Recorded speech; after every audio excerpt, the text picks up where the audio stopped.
Shout out to him, Rich. So rally this to the gods and goddesses, man. It's the last day of Kwanzaa, man. Imani, which means faith.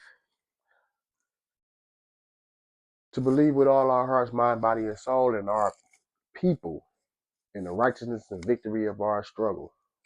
What do that mean, man? You feel me? What that means to me is, man, when we see whether it's a family, our own heroes and all that type of stuff. Marcus Garvey said that we need to start saving our adoration for our own heroes. But make sure that our guys and our angels and everything look like us. You feel me? Our ancestors are always taught that when we tell our story, our spiritual stories and stuff like that, we speak from a language that we can identify with. That's why when in African culture and spiritualities and stuff like that, in real reality, the prophets is not perfect. You see what I'm saying? You see them learning from other people. You see them growing from other people. When you look at history, you see it's all learning and growing from other people. So it's like uh our family, what I'm saying, is our spiritual book individually. You know what I'm saying? It's a chapter in the spiritual, in the scripture, in the spirits, and this is how we supposed to be looking at these things. We supposed to believe in that because our struggle is real. You know what I'm saying? The righteousness for what took place and what had to take place is real. You know what I'm saying? And it was a victory involved because we overcame. How do we know we overcame? Because we still here. So it's on this day, right? This day that we sit back and we just think about all the victories and all the struggles and all the righteousness and success that came about from everything that took place in our life.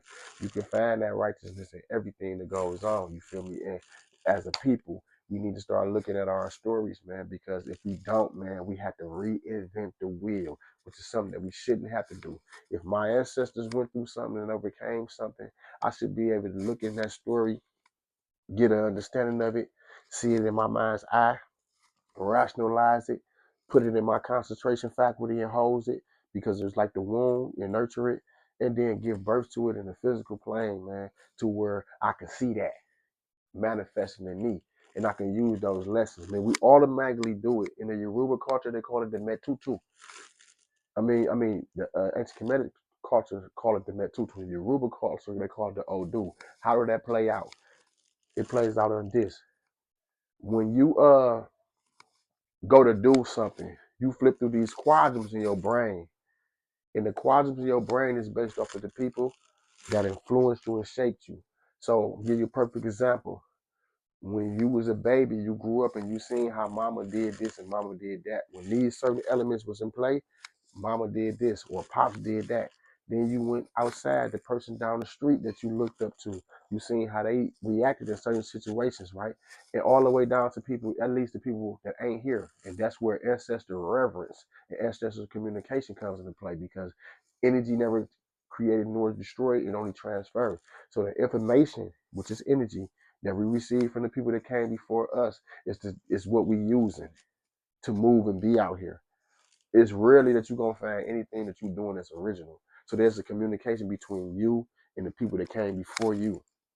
And that communication is righteous. I don't care if a person went out there and did a misdeed and lost their life. You know what I'm saying?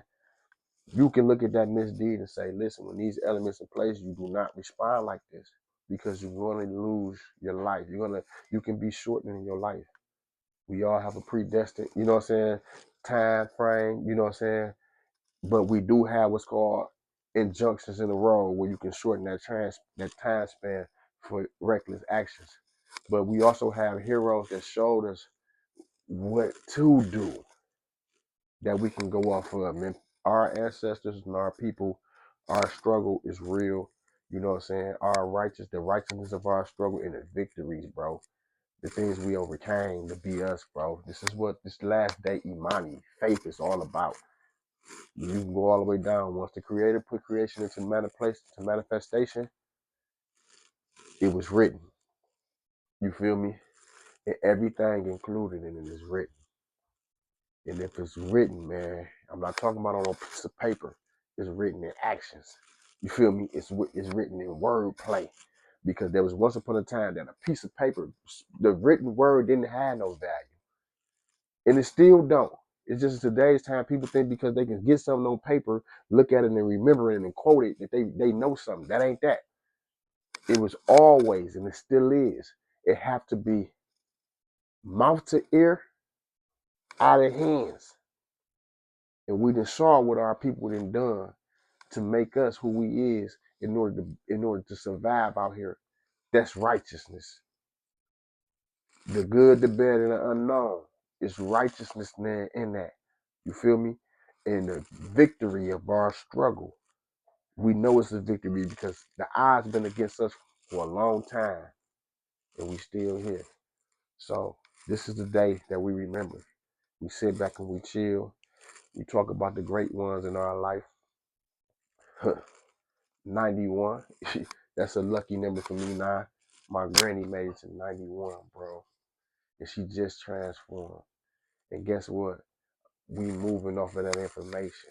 We still communicating with her right now. You feel me? Still communicating with Mom Deuce and the great ones because the energy that they left we moving off of. It's time to start respecting that and start remembering. Even in your own life, man, you had victories in your struggle. You still here. That's the victory. And it was righteousness because you learned it from it and growing from it. Play that story back, man. Remember it all the time, man. This is Arisha O'Reilly, man. Happy Kwanzaa, man. The last day, Imani. Love, man, to the gods and goddesses.